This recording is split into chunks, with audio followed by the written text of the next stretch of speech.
ఈ రోజు రాష్ట్రంలో జరుగుతున్నటువంటి ఇబ్బందులు మనం గమనిస్తున్నాం.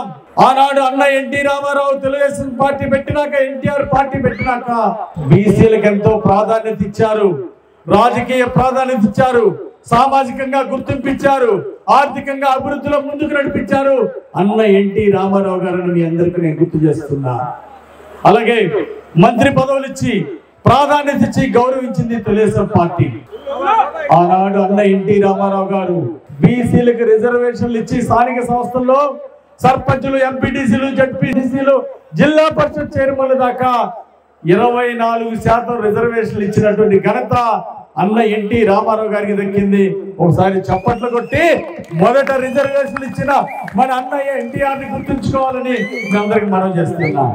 అదే బాటలో మన అన్న చంద్రబాబు గారు ముందుకు నడిచి ఈ బీసీలకు ఇంకా పెద్దపేట వేయాలని చెప్పేసి 24% రిజర్వేషన్లు, బీసీల రిజర్వేషన్ ని 34% పెంచినటువంటి మన చంద్రన్నకి ఒక్కసారి జయజయలు పలకాలని మీ అందరికీ మనవి చేస్తున్నాం.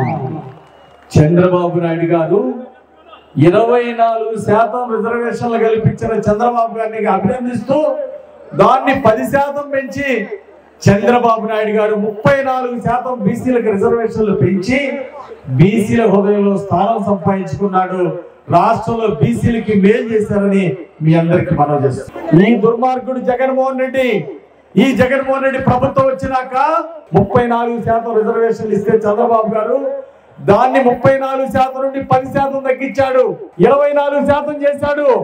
ఈ దుర్మార్గుడు జగన్మోహన్ రెడ్డి అంటే రాష్ట్రం మొత్తంలో 16,800 పోస్టులు సర్పంచులు, ఎంపీటీసీలు రాజకీయ పరమైనటువంటి పదవీ బాధ్యతల్ని, అధికారాన్ని 16,800 పోస్టులు తీసేయించాడు, తగ్గించాడు ఈ దుర్మార్గుడు జగన్మోహన్ రెడ్డి అని అడుగుతున్నాం.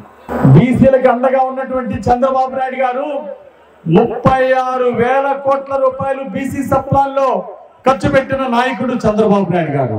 1000 కోట్లు ఆదరణ పథకానికి ఖర్చు పెట్టాడు చంద్రబాబు నాయుడు గారు. 30 పథకాలు బీసీలకి సంక్షేమ పథకాలు అమలు చేశాడు.